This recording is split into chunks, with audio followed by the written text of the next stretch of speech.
पण तरी त्यांना एक आगळं वेगळं महत्त्व काँग्रेस पक्षाने दिलं, काँग्रेस हायकमांडने दिलं, सगळे त्यांना नेतृत्व काँग्रेस पक्षाने दिलं. त्यांना ते नेतृत्व करायची सवय आहे. आम्हाला त्यांचा स्वभाव माहिती आहे. सगळे आमच्या माणिकराव ठाकरे साहेब वगैरे हे सगळे ते आहेतच इथं. त्यांना तो स्वभाव आहे. त्या पक्षामध्ये त्यांना ती लिडरशिपची संधी मिळणार नाही. एका चांगल्या नेतृत्वाला या पद्धतीनं तिकडे जाऊन डम करायचं काम प्रभारी साहेबांनी त्याच्याबद्दल वेगळं काही भूमिका मांडली. पण मी त्यांना सांगतो की अजूनही काही बिघडलं नाही. फार त्रास आहे तिकडे, फार त्रास आहे. त्यामुळे मी त्यांना एवढंच आम्ही सांगू शकतो, अजूनही आम्ही सगळेजण स्वागत करायला तयार आहोत. वडेट्टीवार साहेब त्यांचं आतापर्यंत राजकारणावर ते बोलले. राजकारण हे तत्वज्ञानाचं असतं, विचाराचं असतं. त्यांचे पिताजी माननीय स्वर्गीय शंकररावजी चव्हाण साहेब यांनी सुद्धा काँग्रेस करता काम केलं. काँग्रेसचे मुख्यमंत्री राहिले आणि देश पातळीवर सुद्धा मोठमोठी संधी त्यांना मिळाली.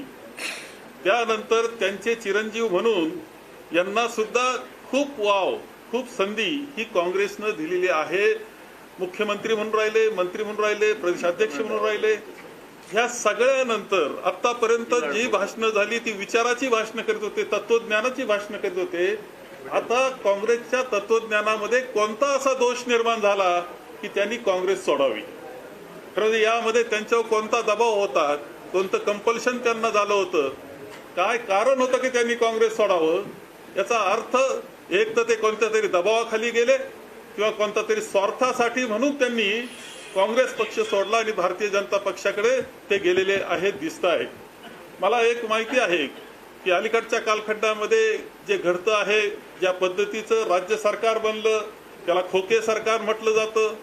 एक दिवस पंतप्रधान आरोप करतात, दुसऱ्या दिवशी राष्ट्रवादीचे काही तिकडे जातात, अजित पवार तिकडे जातात आणि मग ते मात्र धुतल्या तांदळासारखे होतात. वॉशिंग मशीन म्हणून भारतीय जनता पक्ष काम करतोय की काय, ही परिस्थिती आहे. आता अशोक चव्हाण हे गेलेले आहेत.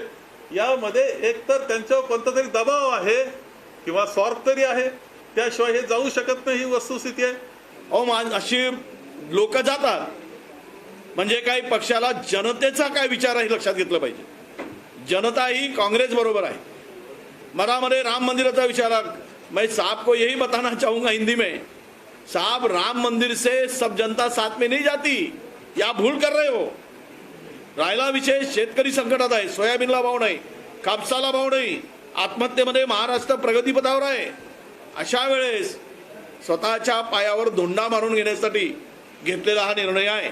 आणि यातून तुम्हाला परत सांगतो, जेवढे हे माणसं फोडायचे, नेते फोडायचं काम करतील, उद्या रस्त्यावर उतरून जनता यांची डोकेही फोडेल. इथपर्यंत लोकांमध्ये अनरेस्ट आहे आणि चीड आहे, राग आहे आणि तो मतदान पेटीमधून उद्या दिसणार आहे. तुम्हाला सगळे ते तिकडे झालेत की चायना माल होणार आहे. म्हणजे दिसताना सुंदर, तिकडे गेले की चायना माल, कधी बिघडल आणि ते सेल ते कचऱ्यात फेकायची पाळी येईल. 2-4 दिवस वापरून तो चायना माल होणार आहे, एवढं तुम्हाला सांगतो. धन्यवाद.